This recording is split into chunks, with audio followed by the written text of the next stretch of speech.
係，請講啊！我咧同頭先咧嗰位聽眾咧啱啱相反。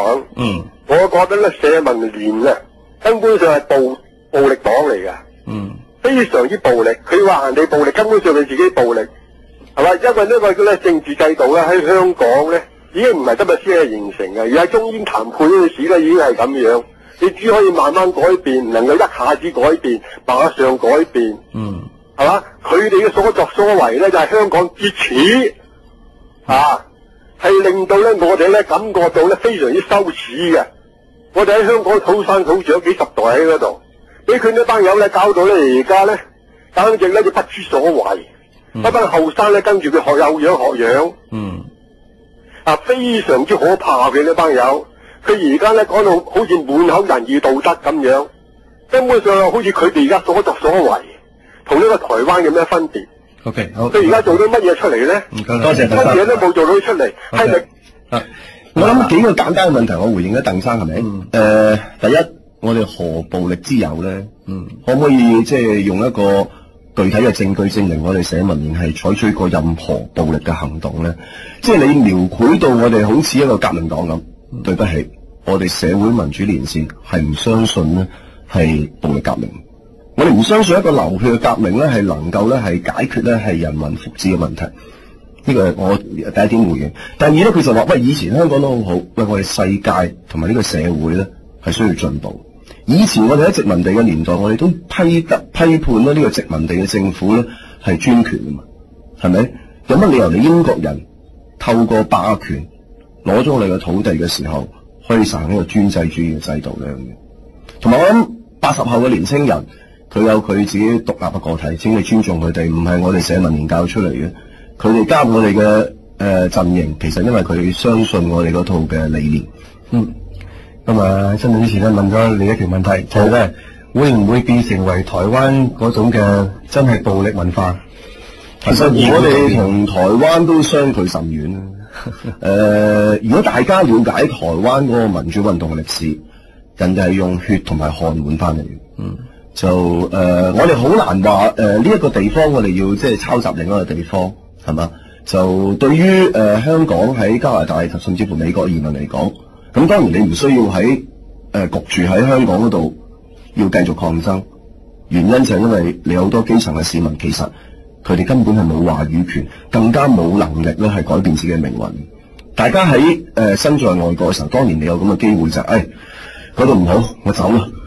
我解決咗自己嘅問題，一嚟到過咗3年之後去加拿大，咁你都有投票權啦，你有晒嗰啲福利啦，咁當然梗係即係講得輕鬆輕而易舉啊嘛，係咪？咁啊，我諗咧喺新聞之後同大家再傾下，咁咪都係當初嚟傾下偈，咁可以咧同社民連嘅主席陶君行咧去對話，傾下咧關於佢哋嘅路線或者係之後嘅方向，咁啊新聞再傾。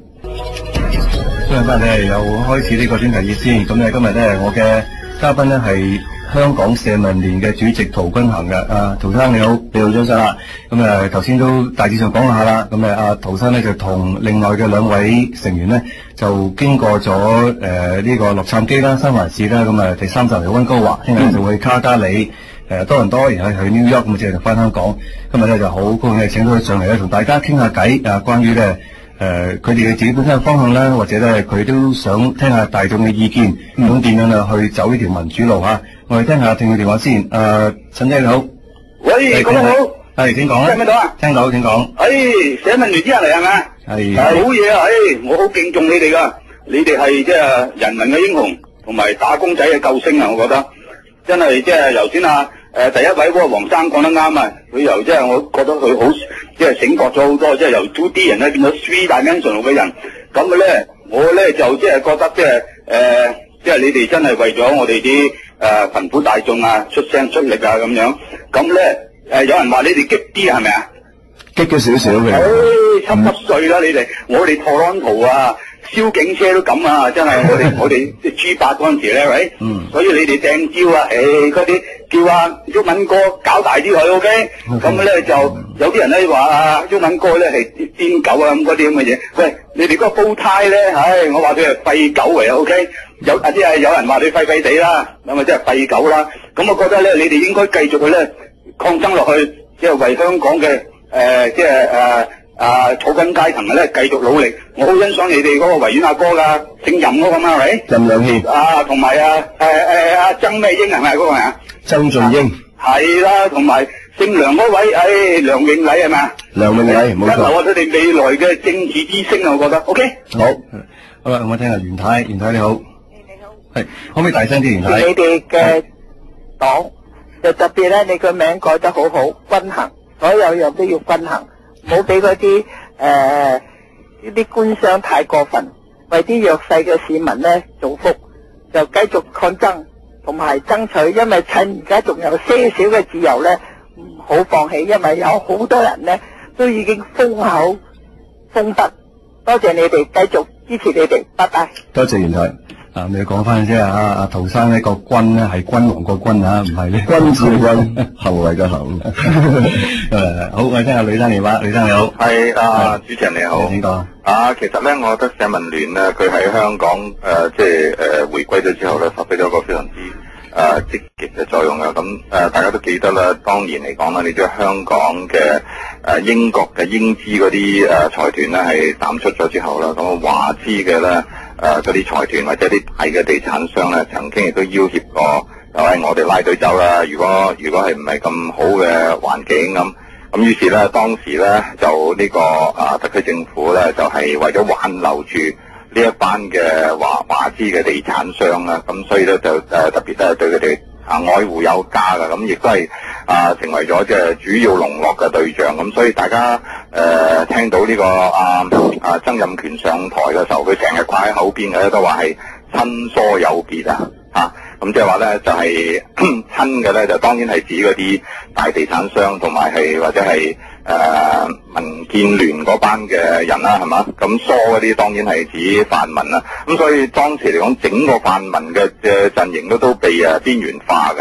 咁但係問題咧就係因為呢個社民連咧嗰個策略上邊咧係用一種比較議會內外都係採取一種抗爭嘅做法咧，咁就喚起咗好多市民大眾咧，燃起咗佢哋心裏邊嘅一啲嘅希望，特別係年青人咁變咗咧，所以睇得到年青人咧本來係好冷淡嘅對於政局對於政治嗰方面嘅議題。咁但係而家香港嘅年輕人咧，都開始咧就係越嚟越多嘅人咧去議政、去論政同埋去參政。咁我亦都覺得咧，即係社民連咧，佢係負起咗喺呢方面一個歷史嘅一個使命係點咧？就係讓香港嘅呢一條嘅船咧，喺嗰個船長室裏邊咧，唔係淨係嗰啲大嘅地產商喺度掌舵，而係希望能夠有多啲咧不同嘅坐呢艘船嘅嗰啲乘客咧有意見咧，去嚟到去參與，咁變咗咧嗰個好處即係令到咧，即係話呢艘船咧係比較更加能夠長期咧係穩定一啲嘅。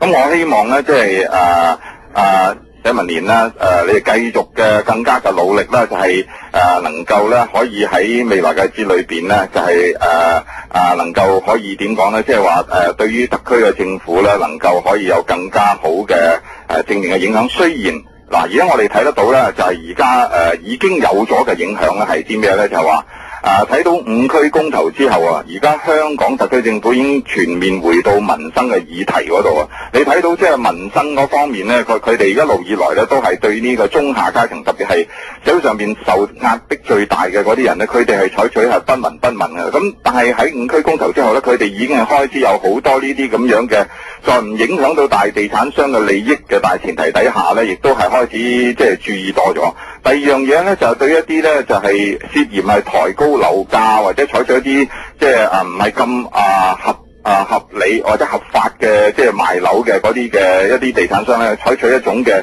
壓抑嘅一種抑制佢哋嘅措施。咁所以我覺得對於一啲嘅地產商咧，予取予攜嗰種嘅做法咧，就已經開始係呢個特區政府要做一啲嘢。第三嚟講咧，就係話咧對於呢個民主黨裏邊嘅溫和派普選聯嗰班人咧，採取一種籠絡同埋係採取咧係達成一種諒解或者係大家咧有一個共識啊，以後咧循序漸進發展香港嘅政制。